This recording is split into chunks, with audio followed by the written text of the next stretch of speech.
Good afternoon, everybody. We are headed to the weekend here in Israel. But before we do that, let's take a look at those top stories making headlines right here on the Israel Brief with myself, Rolene Marks, and of course brought to you by Lay of the Land.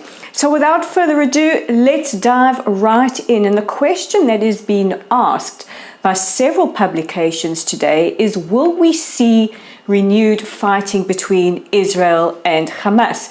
Now, this follows some speculation from a very, very knowledgeable official who has access to some of the discussions taking place in Cairo. This is while the ongoing discussions regarding a ceasefire occur.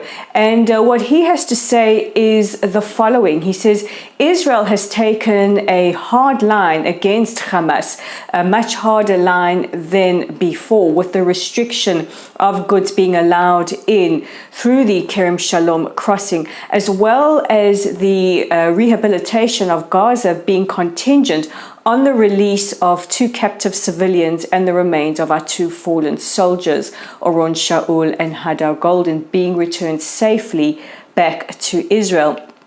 There are also concerns about the distribution of money. Now, Qatar sends a lot of funds through to the Gaza Strip with the intention of that money being distributed amongst impoverished families. However, Hamas take a lot of the aid that is sent to the Gaza Strip for themselves, and Israel would prefer that this goes through an international observer like the United Nations to ensure that the money goes to where it's intended and not towards the coffers of Hamas.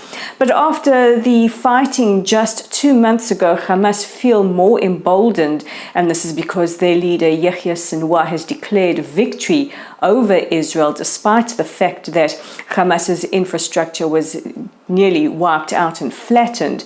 And Israel is concerned with this and is preparing for what could be an inevitable bout of fighting. In other news, Israel has invited the Foreign Minister of Morocco, Nasser Bourita, to Israel, hopefully next week. If the Foreign Minister accepts the invitation, he will be the first Moroccan Foreign Minister to come to Israel, and it is hoped that he will, because this will take place at a time when a high-ranking official delegation of congressmen from the United States is here in the country.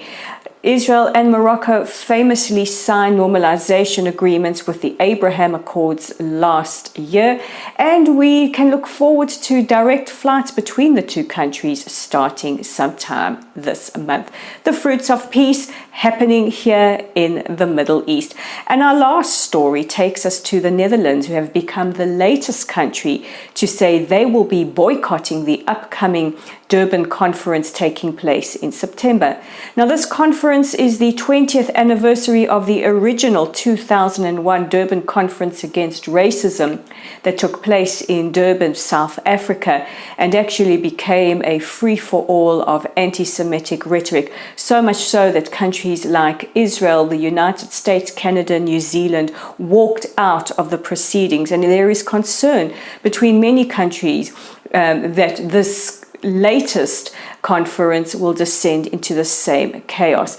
This was the conference in 2001 that put the boycott, divestment and sanctions movement firmly in the international global consciousness. And the Netherlands becomes one of the latest countries to join the UK, Australia, Canada, the United States and others boycotting. And we look forward to that list getting longer. So those are your top stories as we head into the weekend. Some incredible scenes from the Knesset yesterday. As we said, Toda Rabah to our beloved President Reuven Rivlin as he ended his term, and said Bahatzlacha, all the best to the incoming president, President Isaac Herzog, who is Israel's 11th president, and we have no doubt he will lead and become a servant of the people with incredible grace and dignity. So this weekend, while you're looking for things to do, don't forget to check out our website at www.layoftheland.online. While we were writing a tribute to President Rivlin, we uncovered Quite a lovely secret. Read that story. It's up on our website. It's also up on our Facebook page at Lottle's site. And if you're viewing the brief there, if you haven't already liked or followed us, please do so. And if you're viewing this on YouTube, on our channel at the Israel Brief, please do us a solid, click that red subscribe button. And don't forget, for all of you who love to be on Twitter, we're there too. So follow us at Lay of the Land with the digit 5.